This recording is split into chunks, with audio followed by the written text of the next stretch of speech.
जोहार, मैं आनंद कुमार और आप देख रहे हैं जनमन की बात। जनमन की बात में आज बात करेंगे एक ऐसे नक्सली के बारे में जिसकी कहानी आपको रोमांचित कर देगी।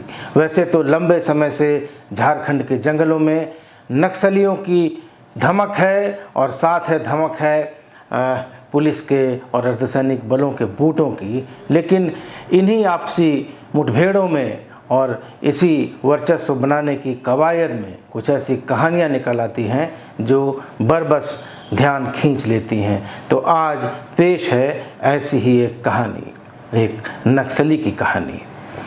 एक था नक्सली, जॉनसन नाम था उसका। वैसे नाम और भी कई सारे थे जैसे नक्सलियों के होते हैं।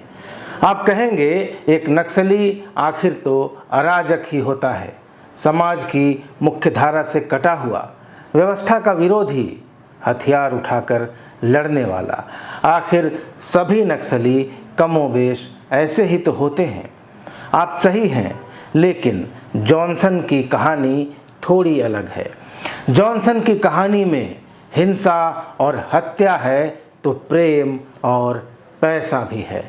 पैसा, जी हाँ, हजार या लाख में नहीं बल्कि करोड़ में, या यूँ कहें कि सैकड़ों करोड़ में कॉरपोरेट कंपनियों से वसूला गया सैकड़ों करोड़ रुपया। आगे आप सुनेंगे एक सच्ची और एक रोमांचक कहानी, मगर पहले चैनल को सब्सक्राइब कर लीजिए। तो शुरू करते हैं जॉनसन की कहानी।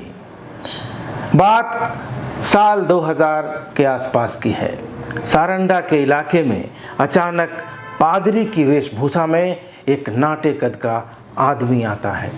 लोगों से जान पहचान बढ़ाता हुआ पूरे इलाके में घूमने लगता है, लोगों से बात करता है, धर्म की शिक्षा देता है। धीरे धीरे लोग उसे जान जाते हैं। वह कथित पादरी भी पूरे इलाके को पहचानने में लग जाता है। पादरी, आम लोग और वह इलाका आपस में घुल मिल जाते हैं।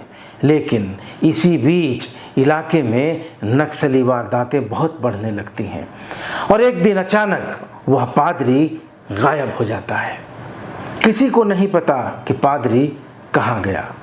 लोगों की याददाश्त छोटी होती है। लोग बाग धीरे धीरे उस पादरी को भूलने लगते हैं और इधर इलाके में एक नया नाम उभरने लगता है। यह नाम है जॉनसन।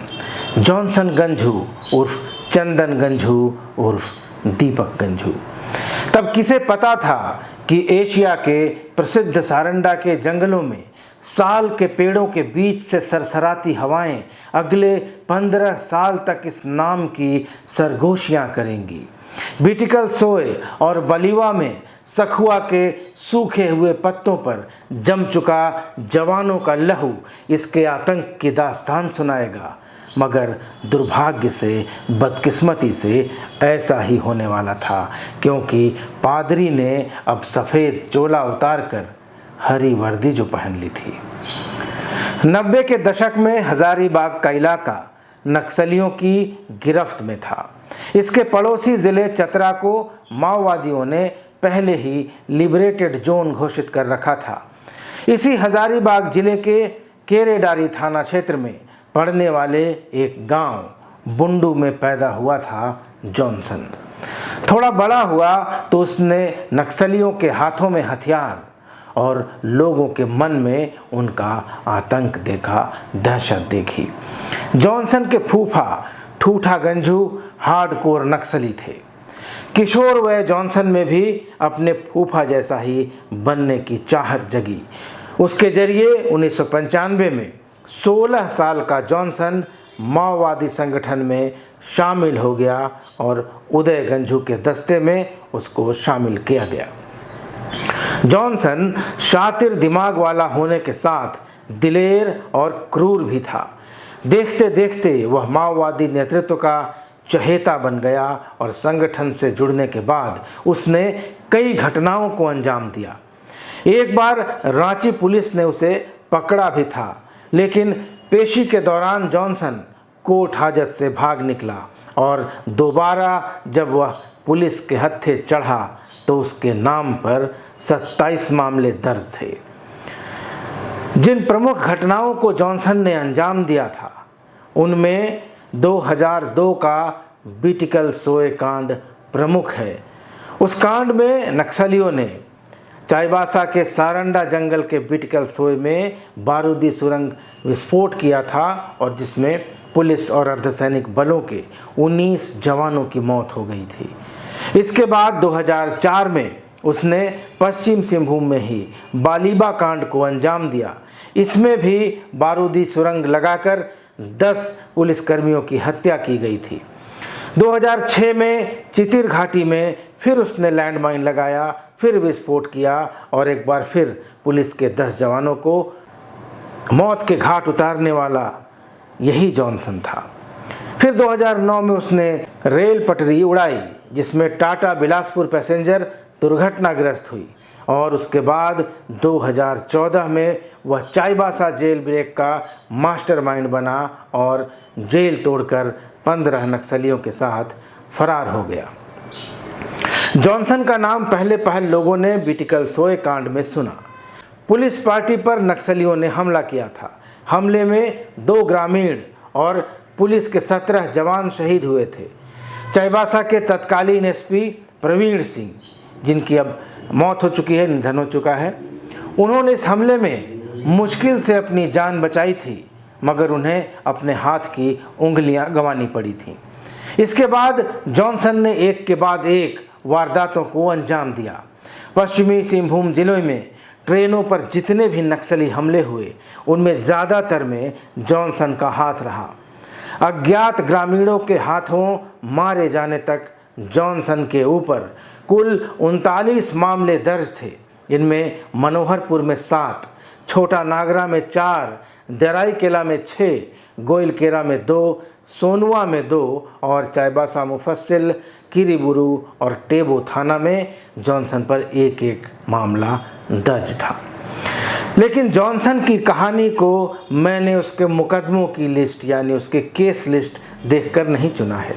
आगे आप सुनेंगे एक ऐसी कहानी जो झारखंड के सबसे ज़्यादा खनिज बहुल यानी मिनरल रिच ज़िले पश्चिम सिंहभूम में बुनी गई। तो इस कहानी को आगे बढ़ाते हैं। सारंडा के पहाड़ों पर साल के जंगल हैं। साल यानी सखुआ का पेड़। पूरे एशिया में साल के पेड़ों का यह सबसे बड़ा जंगल 820 स्क्वायर किलोमीटर में फैला है और यह झारखंड से लेकर ओडिशा की सीमा के भीतर तक जाता है। यहाँ जंगली जानवरों, पक्षियों और रेंगने वाले जीवों की सैकड़ों प्रजातियों के साथ उड़ने वाली गिलहरी भी पाई जाती है। हो भाषा में सारंडा का अर्थ है हाथियों का वन यानी हाथियों का जंगल। इस जंगल को इसका नाम यहाँ बड़ी संख्या में रहने वाले हाथियों के कारण मिला है। सारंडा को 700 पहाड़ियों की भूमि के रूप में भी जाना जाता है। इन सुरम्य पहाड़ियों के बीच से बहती है कारो नदी। इन पहाड़ियों के ऊपर सीधे खड़े हैं साल के ऊंचे पेड़ और इसके नीचे दबा है लाखों टन लौह अयस्क यानी आयरन ओर, जिससे कारखानों में ढाला जाता है इस्पात, जिसे स्टील कहते हैं। इस्पात को फौलाद भी कहते हैं और सारंडा में निवास करने वाली जनजातियां सदियों से इस लाल बजरी को, इस गिट्टी को गलाकर अपने लिए खेती और शिकार के औजार बनाती आई हैं।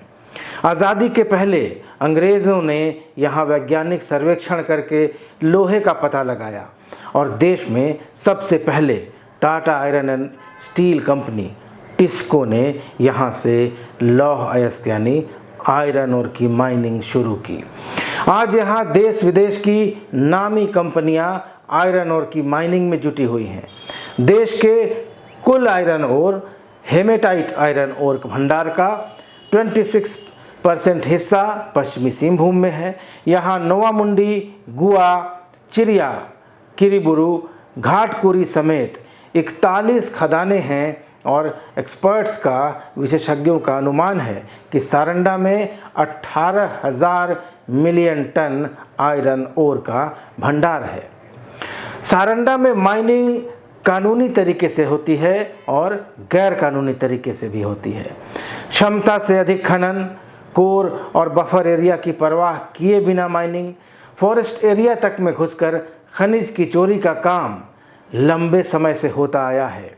निकाले गए खनिज को तोड़ने के लिए क्रशर लगते हैं और ढोने के लिए ट्रांसपोर्टरों की गाड़ियां, और ये सब नक्सलियों को पैसा देते हैं ताकि उनका काम निर्बाध रूप से बिना किसी रोक टोक के चलता रहे।